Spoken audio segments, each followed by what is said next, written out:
The Word of God is alive and powerful, sharper than any two-edged sword, piercing even to the dividing asunder of the soul and spirit, and of the joints and the marrow, and is a critic of the thoughts and intents of the heart. All Scripture is God-breathed and is profitable for doctrine, for reproof, for correction, for instruction in righteousness, that the man of God might be mature, thoroughly furnished unto all good works.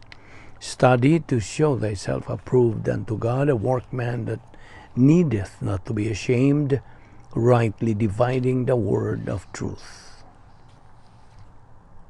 Mark 12:30-31, and you shall love the Lord your God with all your heart, with all your soul, with all your mind, and with all your strength. This is the first commandment. And the second like it is this: you shall love your neighbor as yourself. There is no other commandment greater than these. John 15:12-13. This is my commandment, that you love one another as I have loved you. Greater love has no one than this, than to lay down one's life for his friends. 1 Peter 3:8-9. Finally, all of you be of one mind, having compassion for one another. Love as brothers, be tender-hearted, be courteous, not returning evil for evil, or reviling for reviling, but on the contrary blessing, knowing that you are called to this, that you may inherit a blessing. 2 Peter 3:8. Nevertheless, do not let this one fact escape you, beloved, that with the Lord one day is as 1,000 years, and 1,000 years as one day. Before we start our Bible study nining adlaw, samas nandan gikinahanglan ng atong sugid sa tanan natong mga sala. Now I'm referring this to you, fellow believer. Mao kini ang buluhaton nato ingon nga mga anak sa Dios, nga sa di pa kita magatuon sa pulong sa Dios, gikinahanglan ng atong paghawas sa tanan natong mga sala nga niya sa atong kalag. Pinahagis paggamit sa prinsipyo sa 1 John 1:9 nga nagkanayon, if we confess our sins, God is faithful and just to forgive us our sins and to cleanse us from all unrighteousness. But for you, unbeliever, ang imong buhaton dili ang pagsugid sa imong mga sala, kundi ang imong paggamit niya ng imong free will, hinatang ka na sa Diyos. Ipagamit ka na sa Diyos aron ikaw makahimos labing manungdanong desisyon sa tibuok mong kinabuhi. The decision to believe in the Lord Jesus Christ as Lord and Savior. Acts 16:31, nagaagda sa tanang tao, believe on the Lord Jesus Christ and thou shalt be saved. Acts 16:31. Busa sa hilom, magandam ta pinagi sa hilom nga pagampo. Let us pray.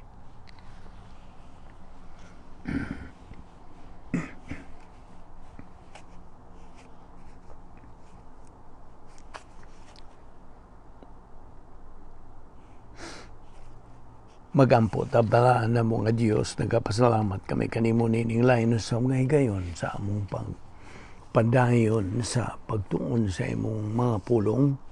Salamat o Diyos nga imo pa kaming gipabuhi hangtod ning higayuna, kini timailhan nga ang imong plano sa among tagsa-tagsa kag ginabuhi nagapadayon pa sa paglihok. Ug ikaw ang among giagad sa tanan namong mga gimbuhaton ingon nga imong mga anak. Wala kami mahimo kung wala ikaw. Musa karon amo kining buluhaton adlaw-adlaw sa pagpakaon sa among tagsa-tagsa kakalag aron kini magatubo hangtod magakabot sa pagkahamtong nga espirituhanon nga diin na kami katakos sa pagkinabuhi unya. Mao kini ang among pagampo nga imo kaming dasigon, awhagon, hagiton sa pagpadayon gayon sa pagsibog sa unahan sa among Kristohanong pagkinabuhi. Bani kami karon pagtudlo kanamos balang Espiritu Santo, kining tanan namong ipasalamatan sa ngalan ni Ginoong Hesukristo, among bugtong manluluwas. Amen. May adlaw sa tanan atong mga subscribers, mga higala, mga igsuon diyan ni Kristo. Welcome everyone. Okay.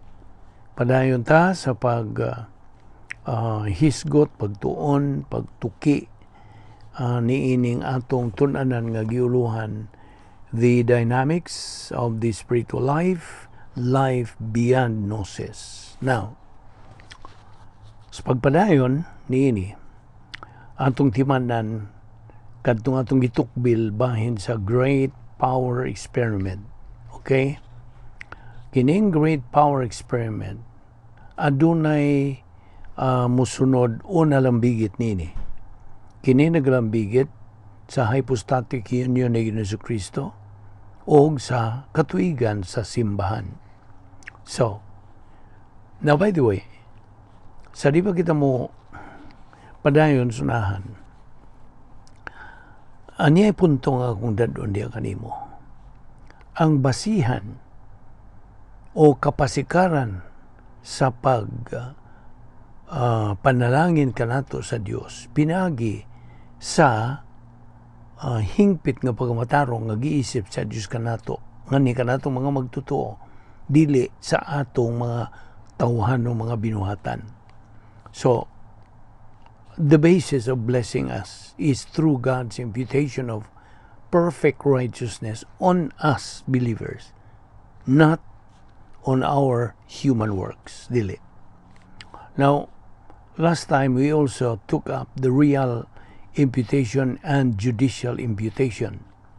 Duha kini nga naglahi kini sila. Ang real imputation mao kadtong kahimtang sa tanang tao, una siya maluwas, all peoples, spiritual death before salvation. Okay? Kini masulbad lamang pinagis paggamit nato sa giandam sa Dios nga kasulbaran ini. Kay suliran man ing atong pagkamatay espirituhanon. Spiritual death means atong hingpit nga pagkahimula gikan sa Dios tungod sa atong napanunod nga mga kanang nabuhat nila ni Adan sa babae dito sa hardin sa Eden. Misupil man sila sa Dios, mando sa Dios. Mao nga sila nangalaglag ug kita kay mga kaliwat man nila nangalaglag pud ta og napanunod nato kini maong sala nga panulundon nga napahid ngani kanato. Naangin kita. Tanan nga ta way exempted. Okay? Kana sa di pa maluwas ang maong tao. So, kini masulbad lamang, kini maong kahimtang, masulbad lamang pinagi sa pagtuo lamang kang Kristo lamang nga mao kana ang paagi sa kaluwasan. Bugtong paagi nga ang tao maluwas og at the same time, instantly, kanang maong tao nga mituo kang Kristo, suluban dayon sa Dios sa iyang hingpit nga pagkamatarong. So, kana kun mutuo na ang tao. Apan sa dili pa siya mutuo, dili pa siya magtutuo, so, kitang tanan nahimulag mga gayod gikan sa Dios. Kay, giisip na mo kaning real imputation, giisip ang atong pagkapatay spiritual, giisip nga ni kanato tungod sa original nga sala ni Adan. Magkasabot ka ba?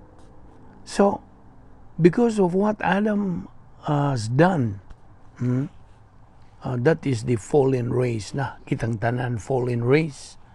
So, we were declared spiritually dead. Kay tungod niya itong formula nga Adam's original sin plus old sin nature equals spiritual death. Mao ka ng formula. Tanang tao na panunod niini. Why makaiskapo niini. So that was real invitation. Giisip kadtong nabuhat ni Adan nganhi kanato. Now, karon unsa man ning judicial? Ang judicial invitation mao kadto pag isip sa Dios nga amahan ngadto kang Ginoong Kristo, and he kanang entered into spiritual death at the cross. Mao to'y judicial invitation. So sabta gina, real invitation mo kadtong pag-isip kanato sa Dios sa tanang tanang tao ni ining nabuhat ni Adan. So kita declared, all of us were declared physically alive but spiritually dead. So mao to'y real invitation. Karon ang judicial mao kitong pag-iisip na sa Dios nga amahan ngadto kang Ginoong Kristo didto na hiagom si Ginoong Kristo sa spiritual death didto sa cross. Mao to'y judicial invitation. So I hope na samtan na nimo. Okay? Now, sometimes si Ginoong Kristo went through all the sufferings on the way to the cross. Unsa man ang duha ka gahom nga lungtad o nakapalahutay kaniya to reach the cross and became victorious. Unsa man.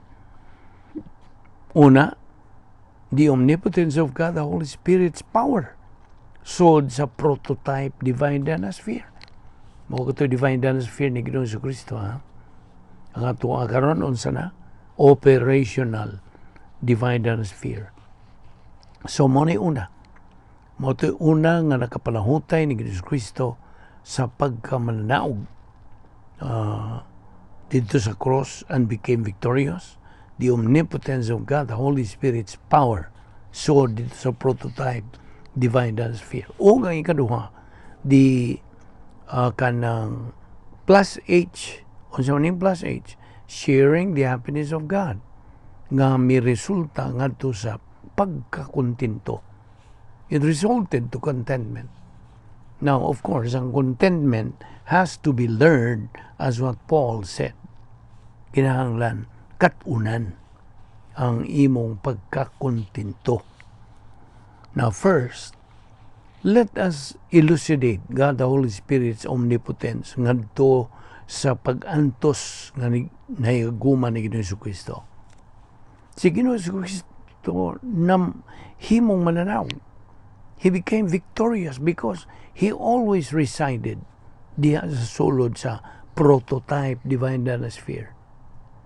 For us, we can also be victorious if we reside ni ining atong operational divine dynasty. Nakadungog ka ba?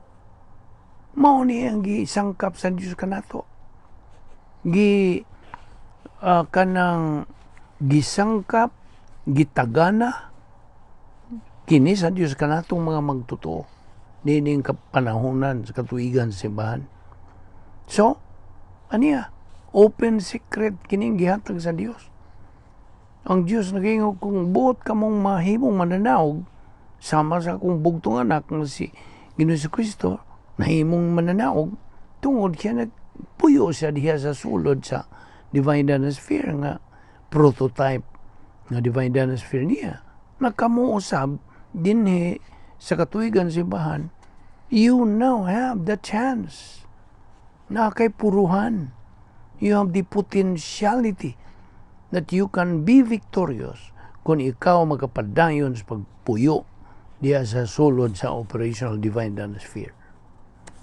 Unya diya si Efesios 5:18 o sa Galatia 5:16, naghisgot ka na walking by means of the Spirit.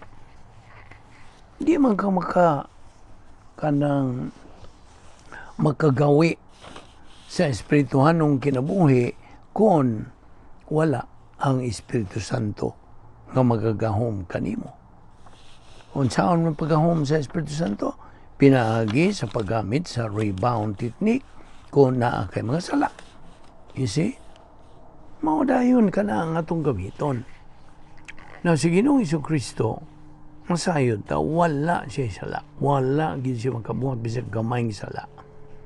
Christ, who knew no sin, was made sin for us.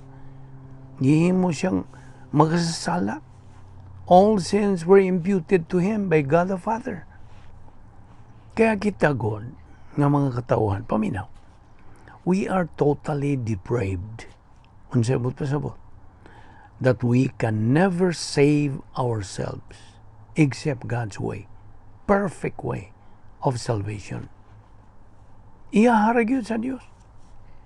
Now, karon kong panahon na labias kadaghang mga relihiyon nagahimo nga mao kini atong buhaton aron kita maluwas. Kasagaran mga relihiyon mao kini ilang pagtuo, ilang baruganan nga pinagis maayong binuhatan mao nay makapahilangit nila. Apan unsaon naman tong kamatuoran nga we are totally depraved. Wa man gyud tay mahimo. You see, ang haraman sa Dios ang hingpit nga paagi sa kaluwasan.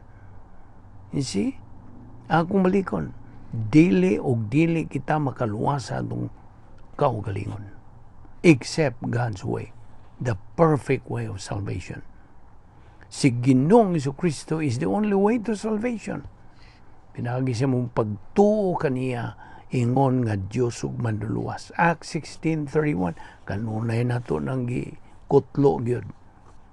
Now, si Ginoong Jesucristo midawat sa judicial imputation didto sa cross. Apan ang pagka-omnipotente sa balang Espiritu Santo mo'y nagapalahutay kaniya.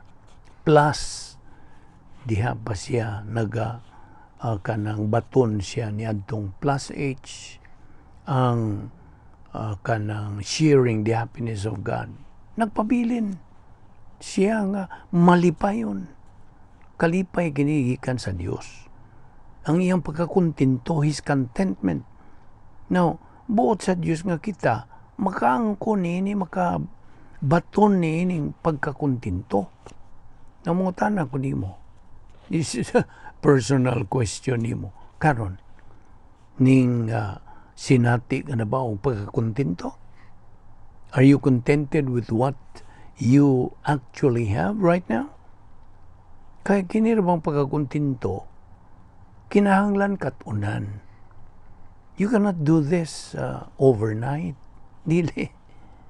Mao na itong gibuhat na daw pagtuon, pagkaton, pagtuo, paggamit pulong sa Dios. Operation SLBA, ang atong slogan, nomdom ka.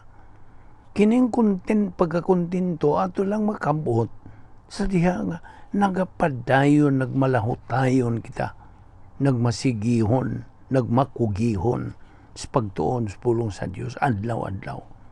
Kaya kini pagkakuntinto God, whether in prosperity or adversity, as what Paul delineated, nga kitang mga magtotoo be contented, whether abased or abound, mo na giingon niya siyang pulong. So, mo ni, this is a challenge ka na itong mga magtotoo. Inumdumi ka itong 5 ka problem-solving devices in the area of spiritual adulthood. 5 kini ha? 5. Okay, unsa man ang una? Personal love for God. Atong personal nga gugma nga sa Dios. Ikaduha, ang atong impersonal love for all mankind. Sa tanang tao. Why pili? Okay? Ikatulo, ang inner happiness. Kining plus H nga atong gisgutan. Plus H. Ato ni makabot. Kung magasigi lagi ta, padayon tas pagkamalahutayon. Inner happiness. We are sharing the happiness of God. Unya ikaupat na makakabot na tag personal sense of destiny. Na natay ay nun ta sentido. Mao ba na binisaya? Personal nga sentido pagka alinggat o pagka sayod nato sa atong dadangatan na. That's personal sense of destiny. And we can also achieve this as we continue in our spiritual momentum. Unya ang ikalima mo, nagyod ang imong pagkaokupado, nagyod kang Ginoong Jesucristo sa iyang persona o sa iyang kinaiya. You see? Kaya mo man ang kabubuton sa Dios nga kanang hulmaon kita sa unsa kinaiya ni Ginoo Jesucristo. Now, kadtong lima usab ka problem-solving devices in the area of spiritual childhood sa imong pagkabata pa nga Kristohanon. Of course, ang una ni rebound. Ikaduha, feeling of the Holy Spirit. Ikatulo, ang faith rest drill. Ikaupat, grace orientation. Ug ang ikalima, ang doctrinal orientation. Now, okay. Hinumdumi katong atong gihisgutan na, totoo na, ang 3 spiritual skills. Okay? Unsa man tong 3 spiritual skills? Spirituhanon nga kahanas. Well, spiritual self-esteem, mo'y nag-una nini. This is the cognitive independence. Ikaduha, spiritual autonomy. This is cognitive confidence. O ang ikatulo, ang spiritual maturity, which is cognitive invincibility. Iman niya, ang spiritual self-esteem, cognitive independence. Ang spiritual autonomy, cognitive confidence. O ang spiritual maturity, cognitive invincibility. Now, o akong sublion sa pag-ingon kanimo nga kining great power experiment is available to every church age believer. Ikaw karon nga nagpaminaw nining atong mensahe, atong pagtuon bahin ini, ana kay kanang kahigayunan. Kay this is available to every church age believer. Nagpahimos ka ba niya na? Hinumdumi katong 2 sources of the Lord Jesus Christ's power. Ha? Ang naguna ginining omnipotence of God the Father and God the Holy Spirit. Related to living inside sa unsa prototype divine dynasty ni Ginoo Jesucristo. Ug ang ikaduha, sharing the happiness of God. Ang imo nang pag-ambit niini sa kalipay sa Dios. No kining maong kalipay wani magagad sa mga tao ba sa imong palibot, tao, butang o lugar, no. It's not. Kining maong kalipay nagagad sa pulong sa Dios nga naa diha sa imong kalag, na pundo na diha in the right lobe of the mentality of your soul. Now, bahin sa gahom sa Espiritu Santo o pagkalabang makagahom sa Diyos Espiritu Santo, kini may kalambigitan kini, may kalabutan kini to the residence inside the prototype divine sphere ni Ginoo Jesucristo. Di man nga si Ginoo Jesucristo way sala. He was impeccable. He never got out of the prototype divine sphere. Wala. Wag yun siya mugawas. The Lord Jesus Christ was the very first person nga nagapuyo niining maong divine sphere nga prototype. O iyaning naprubahan. Nagmalampuson Jesus pag probar niini. He proved it successful and he left it. Paminaw. Iya kining gibilin. Nganhi ka natong mga magtutuo. Gibilin. Pag-ingon gud niya, into the hands I commend my spirit. Diya, dungan. Yang gibilin kining maong divine sphere nga karon operational na alang ka natong mga magtutuo ubos sa katuigan simahan. Apan iyang Ginoo Kristo mo tong prototype that made him successful, victorious. Okay? Now, unsa man gyud proseso o paagi to be successful in this? Okay. This is an open secret gyapon nga gihatag sa Dios kanato. Unsa ang process to be successful? First, be filled with the Holy Spirit plus Bible doctrine. Kita nimo? Pulong sa Dios ug ang pagpapuno nimo sa Espiritu Santo. Now, si Ginoong Jesucristo timan ni namatay spiritually dito sa cross. He was the only qualified Savior to save us. Ngano man, nga siya may kalifikado. Tungod ni ining musunod, wa siya mapahiri o maangin o makapanunod sa salang panulundo ni Adan.